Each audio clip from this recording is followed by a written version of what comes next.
baginda Nabi Muhammad Sallallahu Alaihi Wasallam. Hadirin, marilah kita lantunkan sholawat Nabi agar kita mendapat syafaat. Allahumma salli ala Muhammad, ya Rabbi salli alaihi wasallim.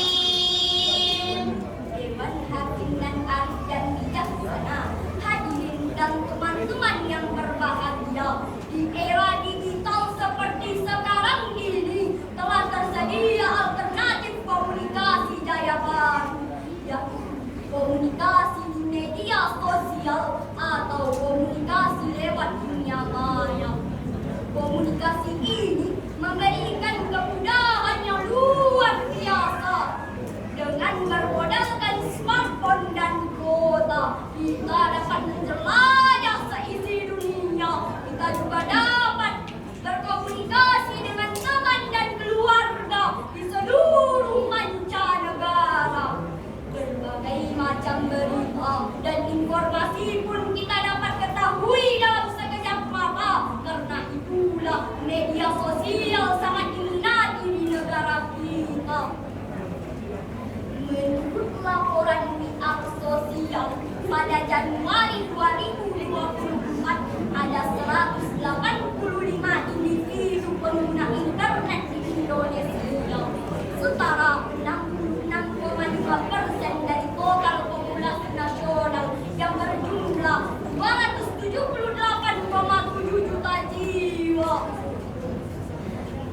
Dan hadirin yang berbahagia, media sosial layaknya pisau bermata dua, membawa dampak positif dan negatif. Media sosial sebagai sarana berkomunikasi membantu membangun relasi untuk saling terkoneksi, bahkan membuka pintu rezeki untuk menghasilkan pundi-pundi. Namun hadirin, tidak bisa kita pungkiri media sosial bisa membahayakan pribadi, instansi, dan institusi. Akhir-akhir ini, media sosial sering disalahgunakan untuk menjalankan propaganda, adu domba, memperluas jaringan teroris dan narkoba, penipuan, prostitusi online, dan perdagangan manusia, bahkan sarana perpecahan sara. Betapa banyak pengguna media sosial yang sudah tak beretika. Bebas berbicara, berargumen sesukanya, menyumpah, mengutuk, menghina, bahkan melecehkan orang lain tanpa memikirkan perasaan, aturan, batasan, serta tuntunan ajaran Islam. Pantas kalau Albert Einstein juga pernah berkata, "It has become abundantly obvious that our technology has ascended our humanity." Sudah semakin jelas terlihat bahwa teknologi kita sudah melampaui batas kemanusiaan. Untuk itu, Etika berkomunikasi di media sosial adalah judul syarih Al-Quran yang akan kami sampaikan sebagai rujukan Al-Quran surah Al-Isra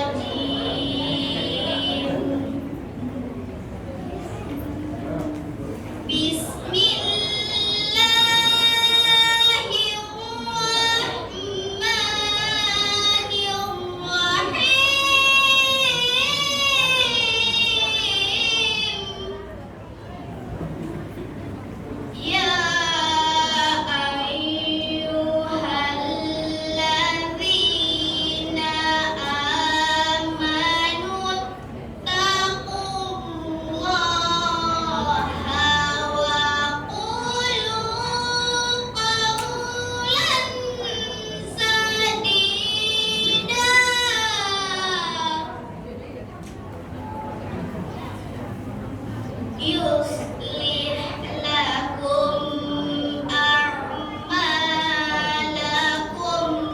ويغفر لكم ذنوبكم ومن يطع الله ورسوله فقد فاز فوزا عظيما.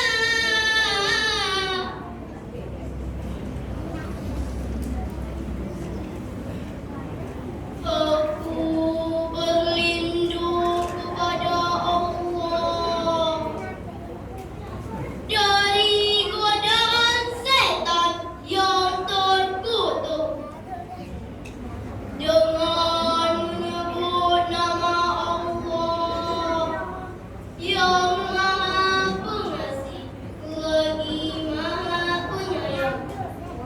Wahai orang-orang yang beriman, bertakwalah kamu kepada Allah dan katakanlah perkataan yang benar. Niscaya Allah akan memperbaiki amalan-amalanmu dan mengampuni dosa-dosamu. Dan siapa mentaati Allah dan Rasul-Nya, maka sesungguhnya ia telah mendapatkan kemenangan yang besar. Majelis hakim nan arif dan bijaksana, hadirin dan teman-teman yang berbahagia. Dalam ayat tersebut Allah menyanding perintah wattaqullah dan qulu qawlan sadida. Ini bermakna bahwa orang yang bertakwa harus menjaga lidahnya dengan perkataan yang benar. Syekh Al-Qurtubi dalam tafsir Al-Jami'u li Ahkamil Quran juz 14 halaman 253 menjelaskan, ucapkanlah perkataan dengan sengaja dan benar.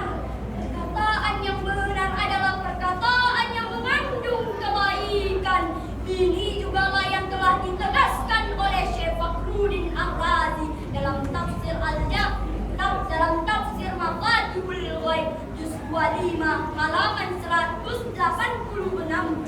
Perbuatan itu harus baik, perkataan harus benar. Lalu, bagaimana perkataan yang benar itu, hadirin? Syekh Ibnu Katsir dalam tafsir Al-Qur'anul Azim juz 6 halaman 287 menyatakan, Perkataan yang lurus, tidak mengandung kepalsuan. tidak menyimpang. Stop! Jangan semena-mena di media sosial. Ketika berkomunikasi makin jauh dari perilaku sehari-hari, banyak yang tidak peduli hingga membahayakan diri sendiri. Muncul update status berlebihan, selfie, upload foto pribadi dengan segala macam ekspresi tanpa proteksi privasi. Hadirin yang berbahagia, betapa banyak saudara kita yang telah menjadi korban penipuan, tergiur investasi bodong hingga rugi sampai miliaran, terlibat sindikat barang haram hingga jadi buronan kepolisian, terlibat bujuk rayu pemilik akun palsu hingga jadi korban penculikan, pemerkosaan, dan pembunuhan. Bahkan kita masyarakat awam sering terprovokasi dengan berita hoaks, lalu mengujar-ujaran kebencian hingga meringkuk dalam tahanan. Na'udzubillahi min dzalik. Lalu hadirin, bagaimana tuntunan Al-Quran agar kita terhindar dari berita hoaks? Sebagai jawaban, mari kita simak firman Allah dalam Quran surah Al-Hujurat ayat 6. Ya ayyuhalladzina amanu in ja'akum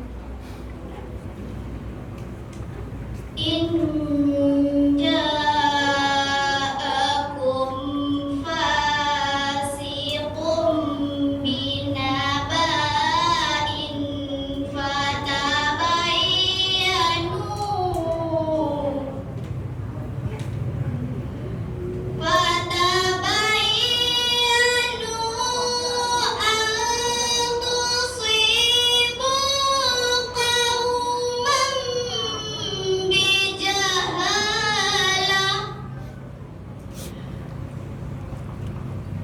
bijahalatil fatusbihu ala ma fa'altum nadimin. Shadaqallahul azim.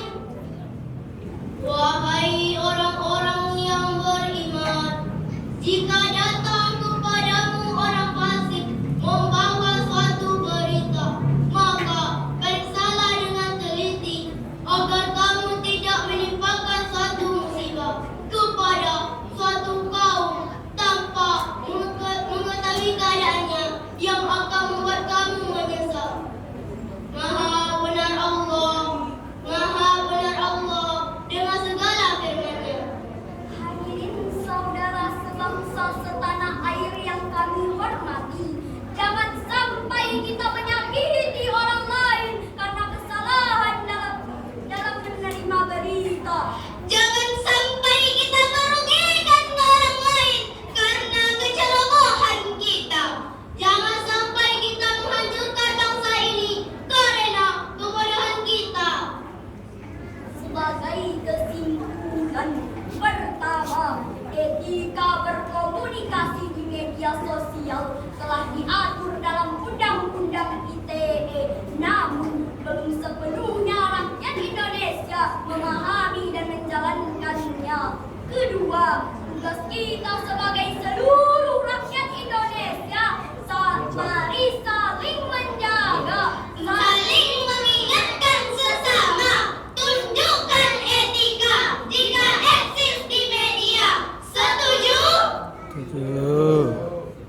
Ketiga, waspadalah. Allah tidak pernah melarang hambanya untuk melakukan berkomunikasi di media sosial.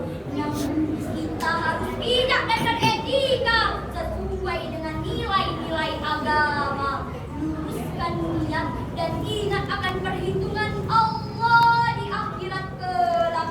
Segala sesuatu akan kita pertanggungjawabkan. Lakukan investigasi, reporting, check and recheck, memilih dan memilah terhadap informasi yang kita dapat.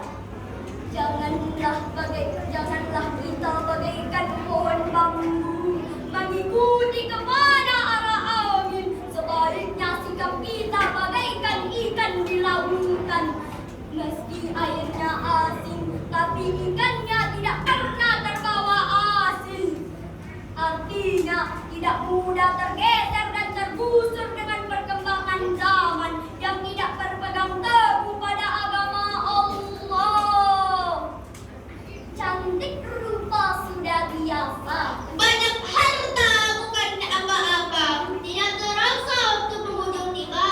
Mari sama-sama kita berdoa. Ilahi